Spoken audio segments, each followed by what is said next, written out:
Good morning all of you. मैं अवनीश कुमार सिंह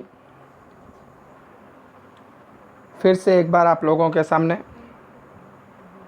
कक्षा 12 का आरोह भाग 2 से भीमराव अंबेडकर की लिखित श्रम विभाजन तथा जाति प्रथा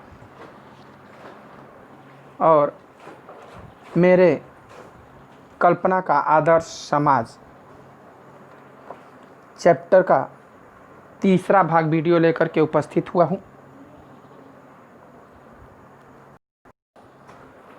पहले 2 भागों में आपने देखा कि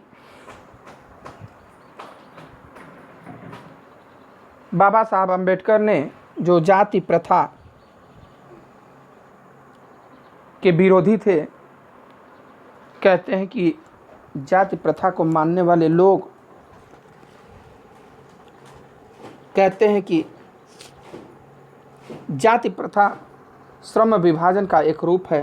श्रम विभाजन जो कार्यकुशलता पर आधारित था, तो इसलिए जाति प्रथा जायज़ है। ठीक जायज़ होता, जाति प्रथा खराब नहीं है। हमने आपको पहले 2 वीडियो में बताया भी कि जाति बनी कैसे। हमारे यहाँ पहले वर्ण व्यवस्था थी, वर्ण व्यवस्था से जाति व्यवस्था आ गई अपने फायदे के कारण। अगर जाति प्रथा में व्यक्ति को अपना पेशा चुनने का अनुमति दे दिया जाता तो इतनी परेशानी नहीं होती। इतनी परेशानी नहीं होती यदि व्यक्ति को अपना कार्य क्षेत्र चुनने का अधिकार दे दिया जाता तो। लेकिन जाति प्रथा एक ऐसी संकीर्णता बन गई है जिसमें व्यक्ति की कार्यकुशलता क्षीण होती जा रही है। इस जाति प्रथा में व्यक्ति चाहे कितना भी कुशल क्यों न हो, वह अपनी मर्जी से अपने कार्य का चयन नहीं कर सकता। उसको पुश्तैनी उसके पूर्वजों द्वारा जो जाति या जो पेशा अपनाया गया है, वही पेशा अपनाने के लिए विवश होना पड़ता है। चाहे भले ही उससे उसका जीविकोपार्जन हो रहा हो या न हो रहा हो, उसका पेट भर रहा हो या न भर रहा हो, इससे उन्हें कोई लेना देना नहीं है। इस जाति प्रथा की सबसे बड़ी जो कमजोरी है वह यह कि व्यक्ति को न चाहते हुए भी अपने पुश्तैनी पेशा को ही अपनाना पड़ेगा, उसे ही करना पड़ेगा, चाहे वह उसके लिए पैसा अपर्याप्त हो, चाहे उसका पेट भर रहा हो या न भर रहा हो। इस कारण जाति प्रथा का ये सबसे कमजोर पहलू है। यदि प्रतिकूल परिस्थितियों में भी मनुष्य को अपना पेशा बदलने की स्वतंत्रता न हो तो इसके लिए भूखों मरने के अलावा क्या चारा रह जाता है। प्रतिकूल परिस्थिति यानी कि परिस्थिति हमारे अनुकूल नहीं है, हम वो पेशा सीख नहीं पाए या उस पैसे का यहाँ कोई डिमांड नहीं है। जिस पैसे से, जिस व्यवसाय से, जिस बिजनेस में हम हैं, उसका इस क्षेत्र में कहीं डिमांड ही नहीं है, या हम उसमें कार्यकुशल नहीं है, या वो हमारे इकोनॉमी क्षेत्र से के बाहर का है, या उससे इतनी कमाई नहीं हो पा रही है कि हमारा पेट पल सके, तो भी हमें उसे छोड़ने की अनुमति नहीं मिलती है। और जब नहीं अनुमति मिलेगी तो क्या होगा भाई? उसके सामने गरीबी, भूखमरी आ जाएगा, भूखों मरने की समस्या आ जाएगी। हिंदू धर्म की जाति प्रथा किसी भी व्यक्ति को ऐसा पेशा चुनने की अनुमति नहीं देती जो उसका पैतृक पेशा न हो, स्पेशली हिंदू धर्म में,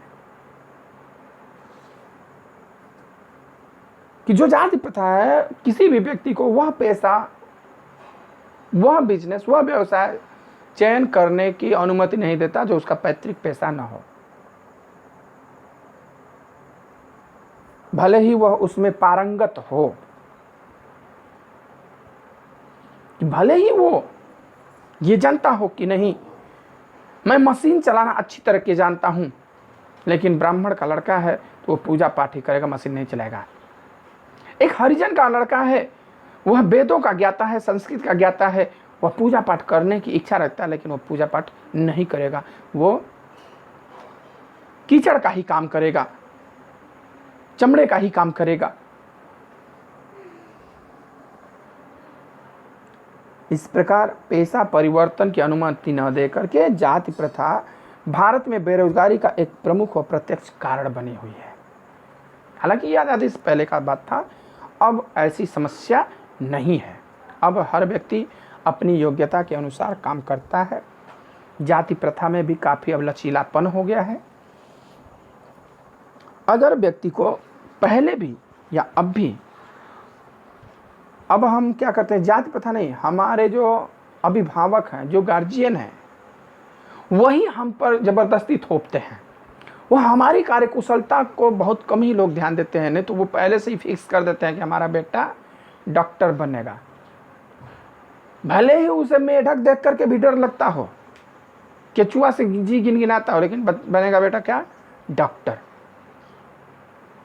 हमारा बेटा इंजीनियर बनेगा, भले उसे नट बोल्ट कसने नहीं आता हो, मशीनों के बारे में जानकारी नहीं, उसे मशीनों से लगाव नहीं है, मशीनों से प्रेम नहीं है, लेकिन वो बनेगा तो इंजीनियर बनेगा। भले ही उसे जानकारी साहित्य में है, वह लेखक बनना चाहता है, वो कवि बनना चाहता है, लेकिन नहीं, तुम क्या बनोगे, इंजीनियर बनोगे। उस पर थोप दिया जाता है, तो न वह ढंग का इंजीनियर बन पाता है और ना ही बेचारा कवि बन पाता है। तो इसलिए हमारी क्षमताओं का हनन करके, आपकी क्षमताओं का हनन करके हम आपकी कार्यकुशलता को रोक देते हैं।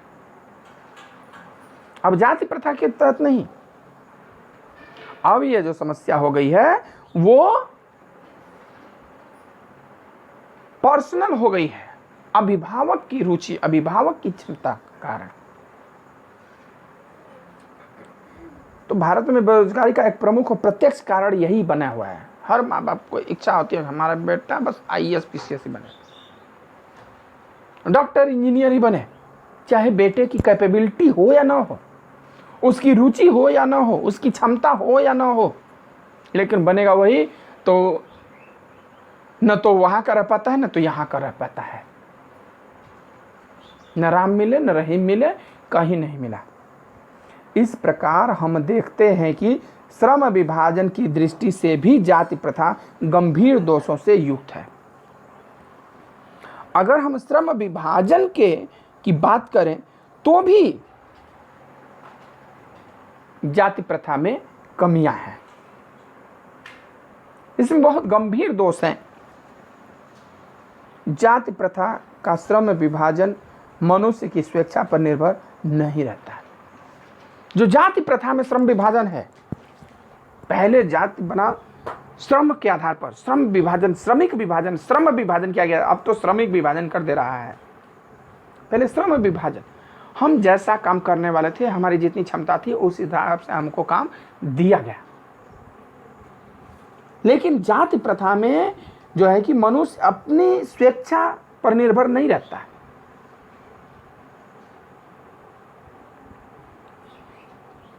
उसमें भी श्रम विभाजन मनुष्य की स्वेच्छा पर निर्भर नहीं रहता। मनुष्य की व्यक्तिगत भावना तथा व्यक्तिगत रुचि का इसमें कोई स्थान अथवा महत्व नहीं रहता।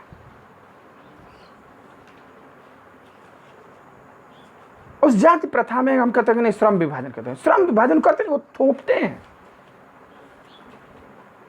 वही कह देंगे कि चलो अब जैसे अनेक काम है उसमें, जूता सिलना है, नाई का काम करना है, धोबी का काम करना है, बढ़ई का काम करना है। तो तुम्हें अब इन्हीं में से चयन करना है।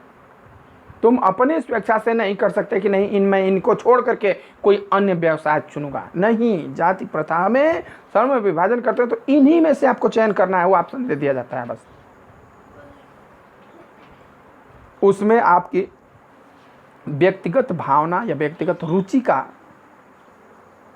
कोई महत्व नहीं है, कोई स्थान नहीं है कि आपकी अपनी व्यक्तिगत रुचि क्या है, क्या करना चाहते हैं, आपकी इच्छा क्या है। पूर्व लेख ही इसका आधार है।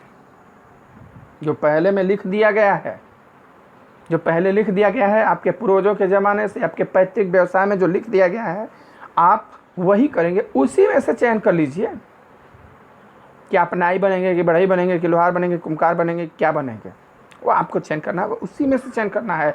आप डॉक्टर इंजीनियर की तरफ मत सोचिए, आप पंडित पुरोहित की तरफ मत सोचिए, आप क्षत्रिय सेना की तरफ मत सोचिए। इस आधार पर हमें यह स्वीकार करना पड़ेगा कि आज के उद्योगों में गरीबी और उत्पीड़न इतनी बड़ी समस्या नहीं जितनी यह कि बहुत से लोग निर्धारित कार्य को अरुचि के साथ केवल विवशतावश करते हैं। कह रहे हैं कि हमको यह स्वीकार करना पड़ेगा कि आज के लोग उद्योगों में गरीबी और उत्पीड़न इतनी बड़ी समस्या नहीं है कि उद्योग कम है जिस कारण गरीबी नहीं, समस्या तो यहां पर है कि लोग निर्धारित कार्य को अरुचि के साथ केवल विवशता पूर्वक करते हैं, कि उनको पहले से ही निर्धारित कर दिया जाता है कि लोहार का बेटा है तो लोहार ही होगा, तो अभी अब रुचि दिखाता चल क्या करना है, क्या सीखने की जरूरत है भाई, हमको करना है, अब हमारे सिवा कौन करने वाला है, लोग आईबन करेंगे, हम चाहे अच्छा बनाए चाहे बुरा बनाए। रुचि नहीं लेते हुए भी ब्राह्मण का लड़का है, वो संस्कृत का अध्ययन नहीं करता, वेदों का अध्ययन नहीं करता, जानता है कि होम तो हम ही को न करना है, कुछ नहीं तो हिंदी की किताब में पढ़ लेंगे, संस्कृत बस पढ़ने पर काम, तो झूठो साचो बाचेंगे, तो कथा पूजा तो हमें को न करना है। वो रुचि नहीं दिखाता है। अब जब रुचि नहीं दिखाता है, मजबूरी में विवशता में उसे कार्य करना पड़ता है, तो कार्यकुशलता न होने के कारण उस कार्य में वह निपुणता नहीं आता है जो कि एक कार्यकुशल व्यक्ति के कार्य में निपुणता आता है। ऐसी स्थिति स्वभावतः मनुष्य को दुर्भावना से ग्रस्त रहकर टालू काम करने और कम काम करने के लिए प्रेरित करती है। जब व्यक्ति की रुचि नहीं होती है, जिस काम को करने की इच्छा नहीं होता है, तो क्या कहता है, काम को टालू, इन टालने का चल रहा है, कल करेंगे, अच्छा लोग करके हटा देते हैं, क्या मतलब है उसको, या उसको कल परसों आज बाद में करेंगे, करते करते टालता रहता है,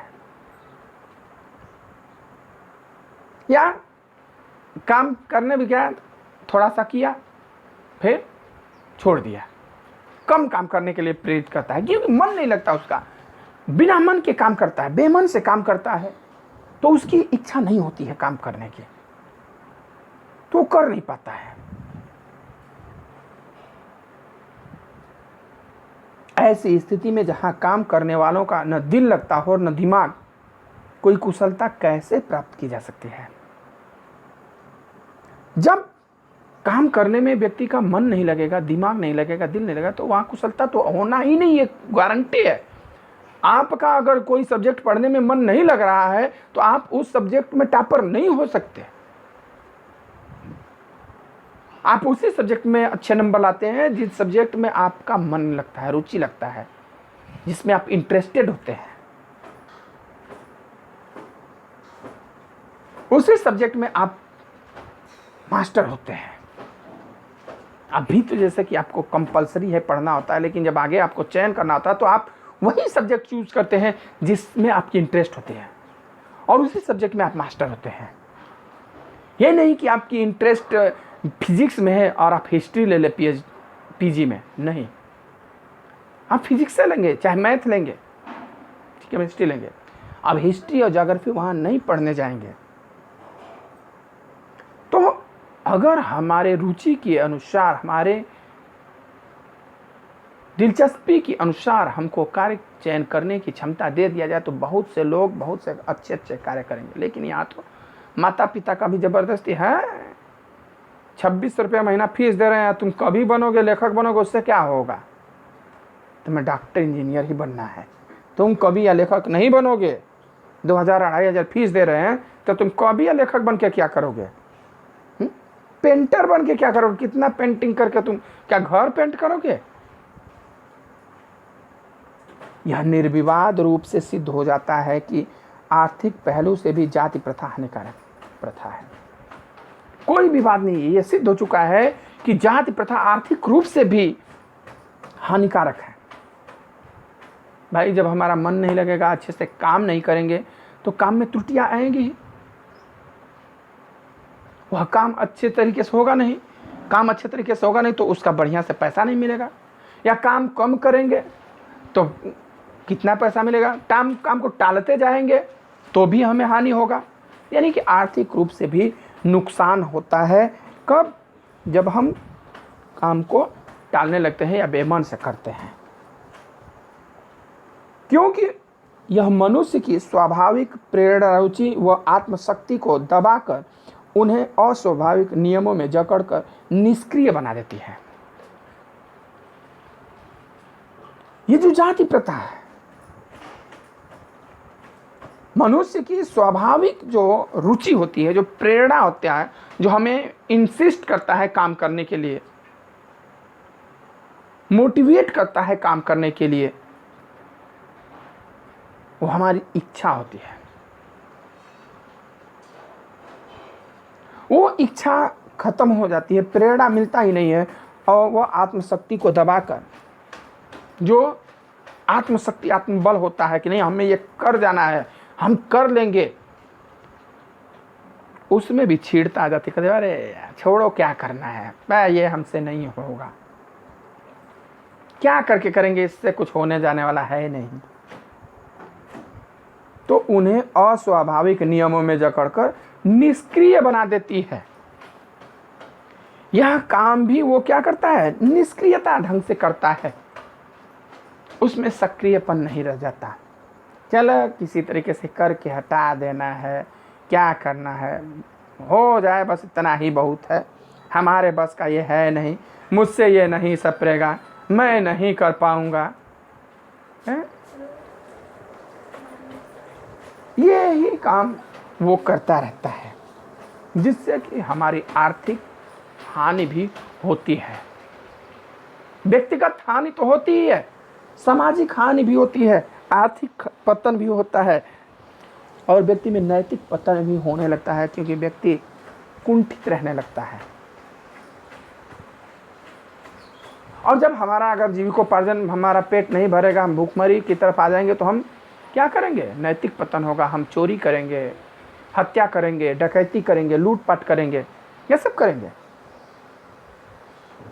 इसलिए उन्होंने कहा कि जाति प्रथा ठीक है, रहने दीजिए, लेकिन उसमें व्यक्ति को अपना पेशा, अपना कार्य चुनने की स्वतंत्रता दे दीजिए।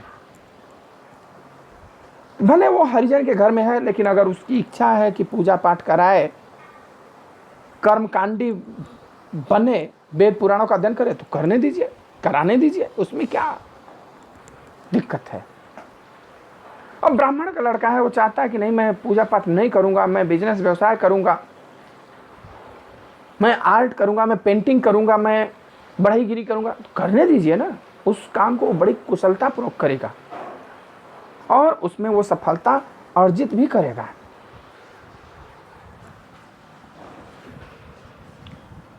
चलिए अब आज के लिए इतना ही। अगले वीडियो में हम आपको मेरी कल्पना का आदर्श समाज, उन्होंने कहा कि ये तो था जाति प्रथा जो पहले से विद्यमान है, मेरी सोच में कैसा समाज होना चाहिए, हमारा जो आदर्श समाज है वो कैसा होना चाहिए, बाबा साहब अम्बेडकर ने इस पर जिक्र किया है। वो हम लोग अगले वीडियो में चौथे भाग में पढ़ेंगे। अगर इस वीडियो में आपको कोई समस्या हो कोई भी परेशानी हो तो आप हमसे फ़ोन करके या कमेंट करके पूछ सकते हैं। वीडियो अच्छा लगे तो लाइक शेयर और कमेंट ज़रूर करें। फिर मिलते हैं हम अगले वीडियो में। धन्यवाद।